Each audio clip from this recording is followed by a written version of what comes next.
Our first expert panel of the day will address the defence and security relationship between the US and the UK, which has provided the backbone of Euro-Atlantic security for decades. Our panellists will explore how we strengthen and deepen this partnership to meet the challenges of tomorrow and to ensure our collective security and prosperity.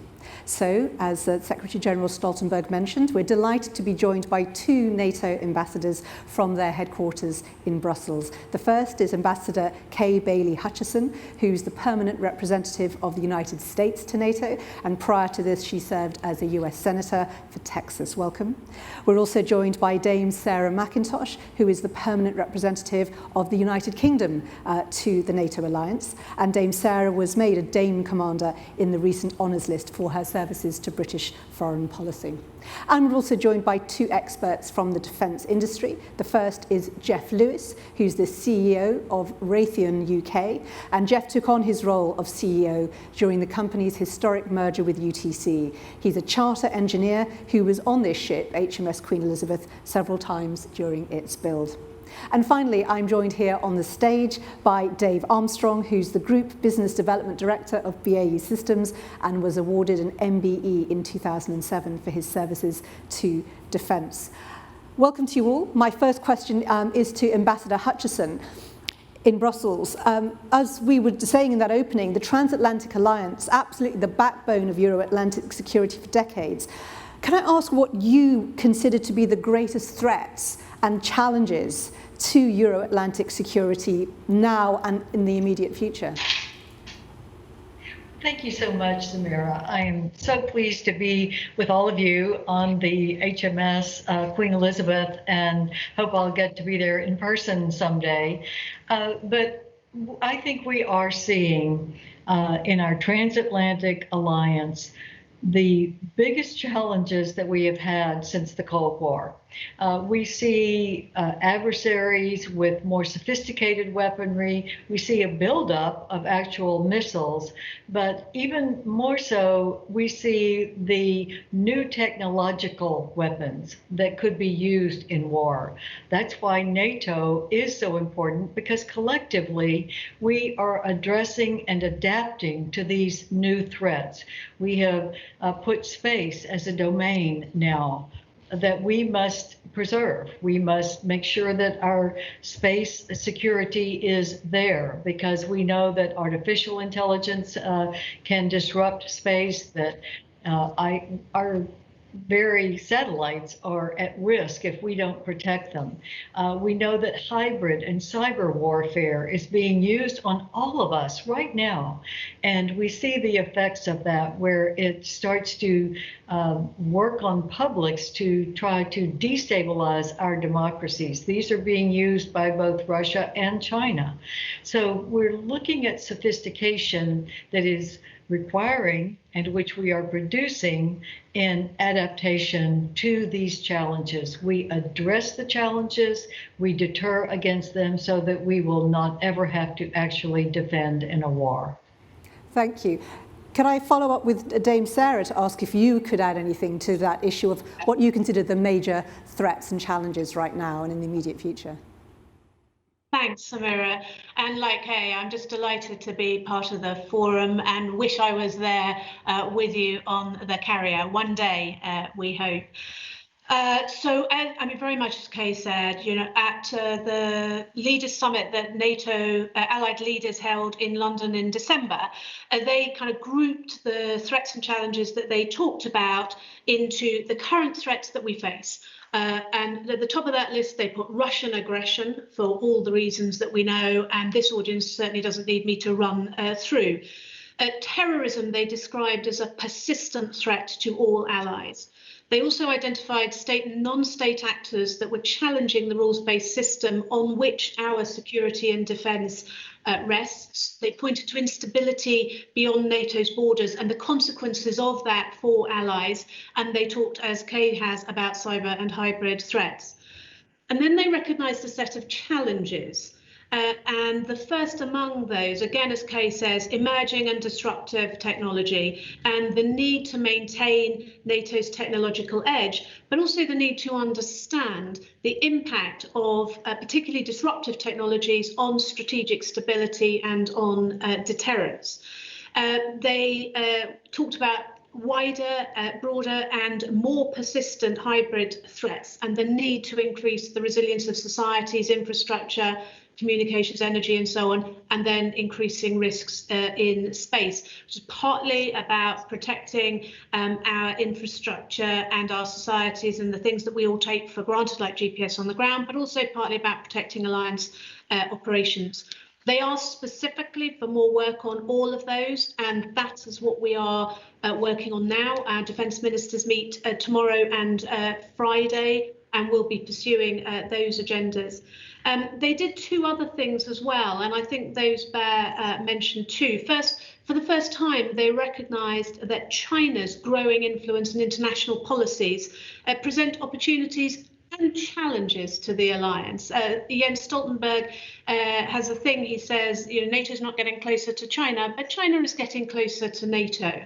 And they recognised and decided that they wanted to address both the opportunities and the challenges together, and they underscored the importance of continuing to invest in defence. I guess in terms of the couple of things that I would add to that, that forward agenda that they talked about is really describing a changing character of conflict, and you will have talked about that already yesterday. I think of it as being in two parts, high-tech and hybrid, and what you need to do to defend yourself against the challenges that come, but also to try and deter those types of challenges. Second, changes to the geography of wealth and power. I think we might talk more about that later. And now, of course, COVID. So the NATO understanding and response to COVID has been to be really clear that our job was to ensure that a health crisis didn't become a security crisis. So that meant that we needed to continue to meet, to project our deterrence, and also to continue to develop and attack and adapt it. But it also means that we need to continue to invest in defence despite the economic challenges that will follow. Thank you. Well, you've both set out marvellously the scale of the challenges, and I wanted to bring in our two representatives from industry to kind of talk about how we can meet and overcome those challenges in what's an increasingly uncertain world. And as both Dame Sarah and Ambassador Hutchison were saying, more non-state actors and a focus on disruptive actions, not necessarily what we thought of as traditional kind of military actions. Jeff Lewis first, can you give me your thoughts on this issue of how the alliance can be in the best possible position to kind of overcome these challenges? Thank you, Samira, and great to be here today. I would have also liked to have been on the carrier and bring back some of those memories when I was deeply involved in the build. What a great ship. Yeah, I think we're only going to counter those threats if we get collaborative effort. So we have both the US, the UK, and the other NATO partners working together to ensure that we're set up with the right equipment, the right technologies to deter and ensure that we can deal with the threats as they emerge. Within Raytheon, we work very closely. I run Raytheon UK, but I work very closely with my colleagues across the US to ensure that we can bring that technology, constantly looking at the threats as they emerge and bring technology to the forefront to deliver against that. Thank you. Dave Armstrong, same question to you. What's your perspective on meeting and overcoming these challenges then? Well, I think we have to look long-term and near-term when we consider these challenges. And BAE Systems is one of the leading companies in the United Kingdom, but we're also one of the top 10 companies in the United States. And it positions us with our different portfolio range. We look at platforms. We've been involved in the build and design of the Queen Elizabeth through a lot of cooperation programs such as F-35 in the United States. But in the United States, we're very much into supplying different capabilities, more around the equipment that go on platforms and dealing with some of those asymmetric threats, dealing with countermeasures and defensive aid suites. We're very proud of the fact that we've been a partner, whether it's in Europe, whether it's in the United States, and with other countries. And that partnership, and as Jeff was saying, it's essential if we're going to cooperate between UK and the United States in looking forward to solve these and provide the capabilities into NATO. But the clarity we need is a consensus around what the military need. Once they can give us that consensus, we can work together and we can share the technologies across the Atlantic to work out the best capabilities that we can provide. In which case, can I ask Ambassador Hutchison first and then Dame Sarah for your view on meeting the challenges? We've heard what both our representatives from industry think is needed.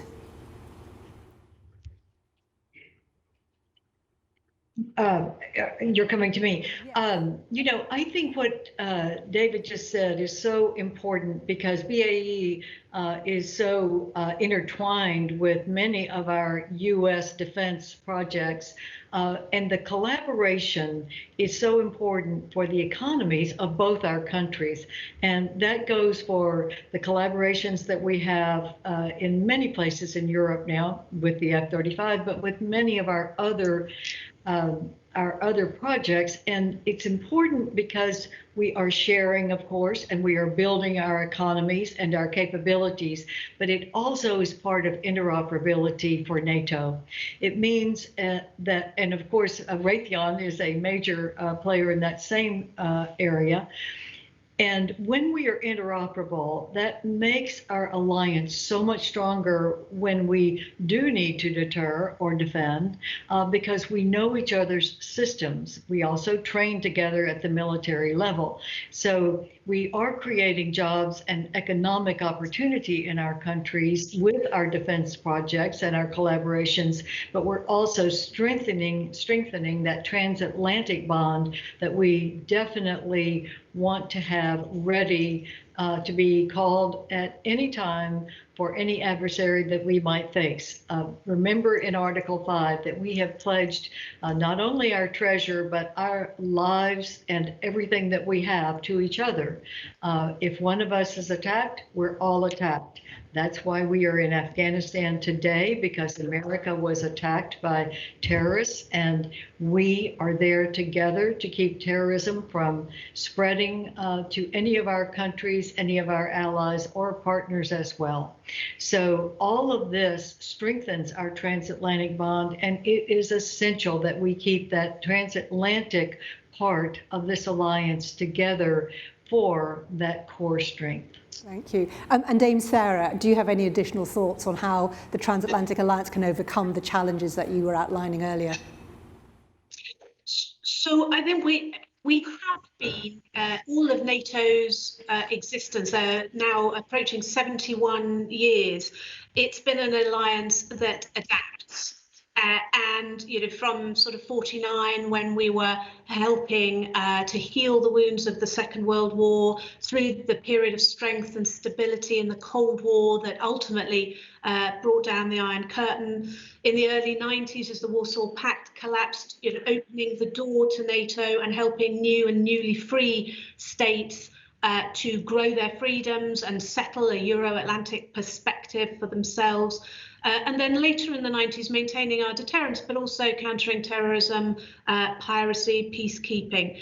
And then, as Kay said earlier, you know, now since 2014, the Russian invasion of Crimea and the emergence of Daesh, you know, we've been on the biggest adaptation of NATO and of deterrence and defence of the West in a generation.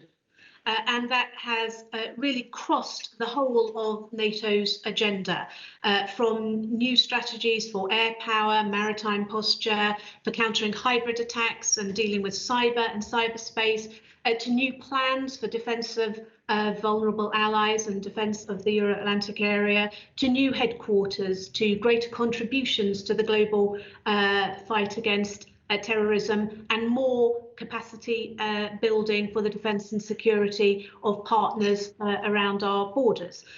So there's a lot more that could be said about the adaptation that NATO has already done, but the key, I think, to continuing to address these existing threats to Euro-Atlantic security, but also the new ones that are coming, is really three. The first is keep going, you know, keep on adapting. And that's what our defence ministers will be doing tomorrow and Friday. I'm not going to get ahead of their decisions, but expect to hear about space, about Russian missiles, about cyber, about technology. Second is keep investing. There will be challenges to this, but allies have already put in place now plans that will lead to $400 billion extra being invested by European allies and Canada between 2016 and 2024. And those plans need to be maintained in the face of the challenges, the economic challenges that follow now, because none of the security challenges have changed. And thirdly, keep together, as we always have. Standing together, acting together, respecting that solemn commitment to Article 5 to treat an attack on one as an attack on all. And as Kay said, US and UK have been at the heart of NATO since 1949, through every one of those periods of adaptation. The biggest defence budget in the world, the biggest defence budget in Europe. An enormous proportion of the capabilities available to allies, major contributors to all operations, all of the assigned nuclear forces to NATO. So if I may have a fourth point, I would be keep adapting, keep investing, keep together, and keep US-UK at the heart of the alliance. Thank you so much. And Dame Sarah, what you've done so wonderfully is outlined how NATO could be thinking about dealing with this new age in which great power competition has changed and how NATO maintains its role. I wanted to ask Ambassador Hutchison for her comments on this. So how NATO does maintain its absolute centrality in our collective defence as the bedrock, adding to what Dame Sarah was already outlining as a kind of plan for a way forward. Yes, I think Sarah said it so well, because US and UK have been joined together well before 1949 when NATO was formed, and that will remain the bedrock here. It is so important that we do all of these things together. One of the things that I would add to what Sarah said is the importance of partnerships. When Secretary General Stoltenberg talks about NATO 2030.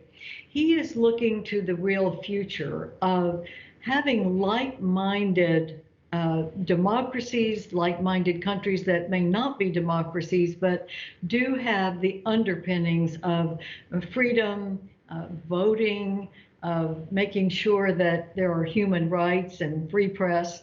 These things are draw us together in a values-based coalition. And we not only have 30 partners, 30 allies, rather, we have 40 partners in addition to our 30 allies, which means we have 70 like-minded countries that want to be part of a security alliance, that want to have interoperability and access.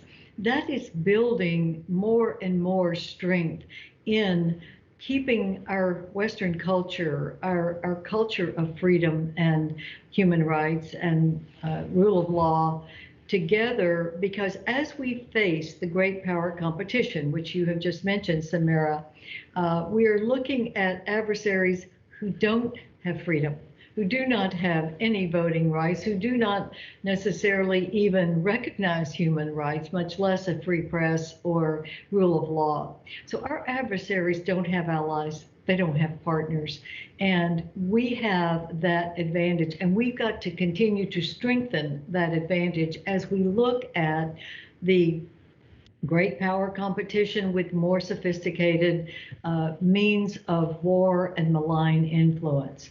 We're seeing different kinds of warfare now that we must ally together to keep our values strong.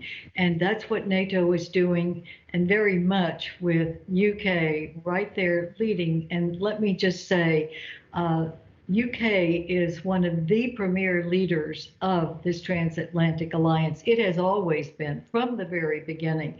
It was Churchill and Truman who decided that we needed NATO so that our transatlantic bond would be early not late in any kind of conflict. That's why deterrence is what we are providing so that we won't have a war.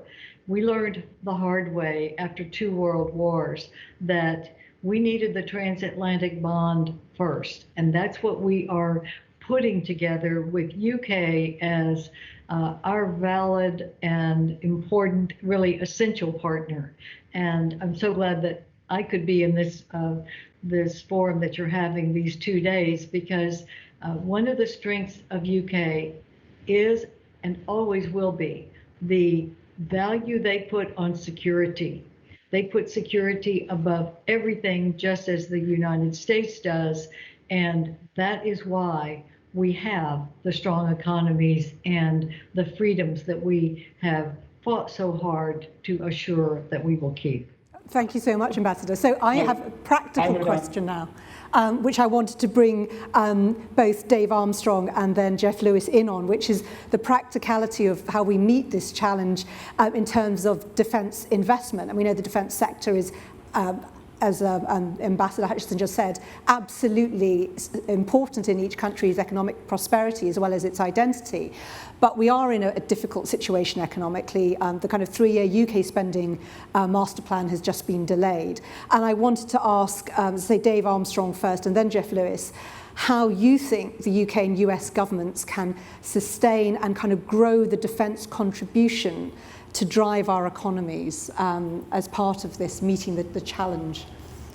Thank you, Samira. First, I want to reflect a little bit on what's happening today with COVID and the pandemic. It's taken away a medical safety net that all of the world thought we had. We would never be in such a situation. The average person is now seeing and feeling very differently. And the impact that is having on the economy is demonstrable.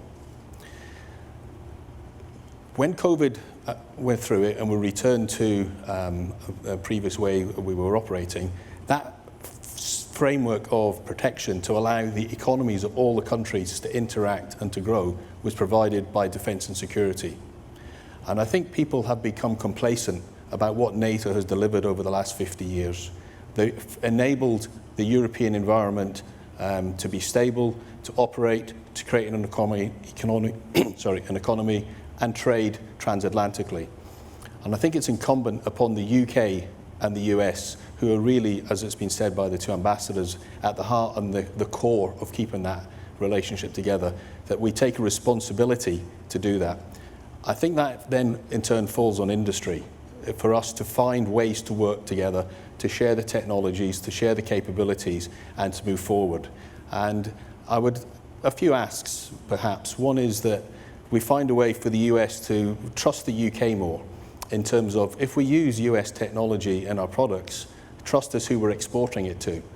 In all my years of working, we've always got permission from the US, but it's been a long journey to get that permission.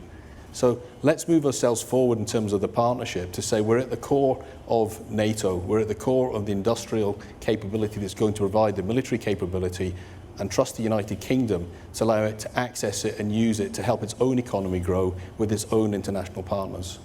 Well, I hope you did bring Jeff Lewis in on this, just having a few technical issues with his line. But can I ask you, Dave, just, there is sometimes a criticism made, certainly in the kind of general press, and they wonder if the traditional defence industry is sufficiently innovative, given the range of new challenges in terms of being able to provide the solutions needed for defence.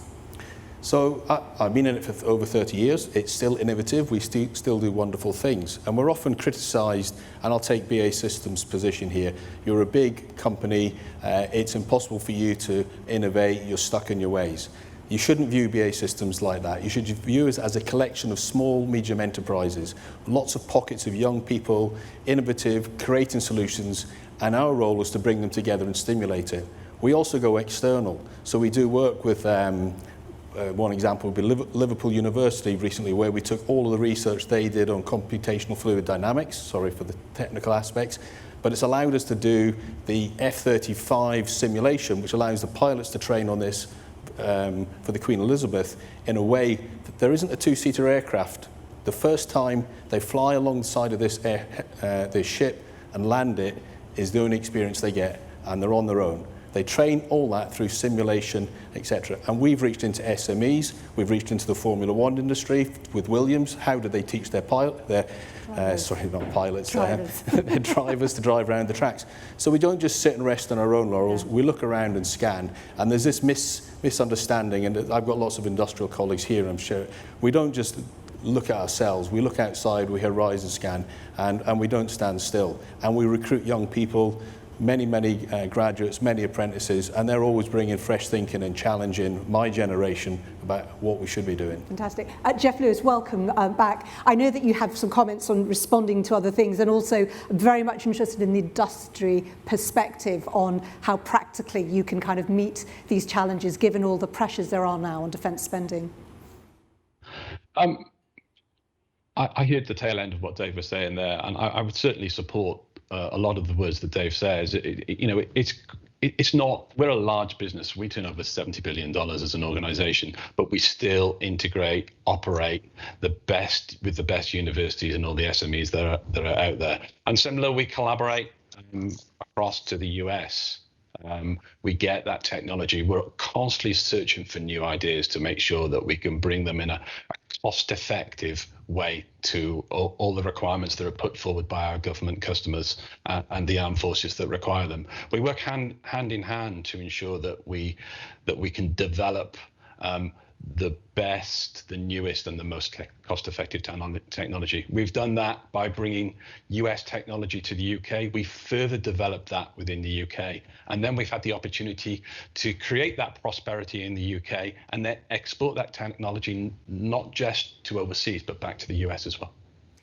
Can I ask the last couple of minutes to both of you, maybe Jeff Lewis first? We have heard a lot of people say at this forum that defence needs to be more integrated generally, both between services and between the US and the UK. Do you see an opportunity for a new treaty between the UK and the US to codify this? And if so, what would you like to see in it? Jeff Lewis first. Certainly, yeah. Great question. Within my 25 years in defence, we've seen treaties come, we've seen treaties go, we've seen treaties being signed and not used very well. A new treaty would be fantastic. It would be great. It needs to be ambitious. It needs to ensure that it eases the way of working between the US and the UK. And if we have that ease of working, I'm sure the collaboration would be even more greater than what we're achieving today. In my role as CEO of Raytheon UK, transatlantic ties are just a huge part of my day job. I mentioned earlier that I spend most of my days, I talk to my colleagues in the US, I look at the equipment, the systems, the technology and the capabilities that they are developing. I work out how we can bring them to the UK, how we can create that affordable sovereignty, freedom of action and local prosperity for the UK. Thank you. And Dave Armstrong. So working closely with the customers in our DNA, you've always got to make sure that you keep on the right side of the line so you stay competitive with them and don't get complacent. We do it sometimes through the in-service. We have a very innovative way of working in the United Kingdom and how we support the Royal Air Force. There are far less people in military uniforms than there were 10 years ago. That's been passed on to us as industry. We can provide all of the capabilities. If you visit some of the RAF bases, it's hard to tell, is it an RAF person or is it a BAE Systems person or one of our partners in Leonardo or Rolls-Royce when we're doing that. So that intimacy is there. I think if we can achieve something which would allow us to have a vision through a treaty with the United States about where we could cooperate, where we could work in the longer term, where the areas of common mutual interest to invest in, that will do two things. One, it will get UK investment, but it will also get British industry to invest with confidence. Thank you. I would like to take this opportunity to thank the ambassadors, partly for giving us such a fascinating insight into just the way NATO's relationship with the world has endured despite all the changes, and a wonderful outline of the challenges that lie ahead. And then with both our industry people, Jeff Lewis and Dave Armstrong, an insight into the practical ways in which you meet those challenges. I was particularly struck by Dame Sarah mentioning that there are opportunities as well as challenges in this changing world. Thank you all to our panelists for those insights.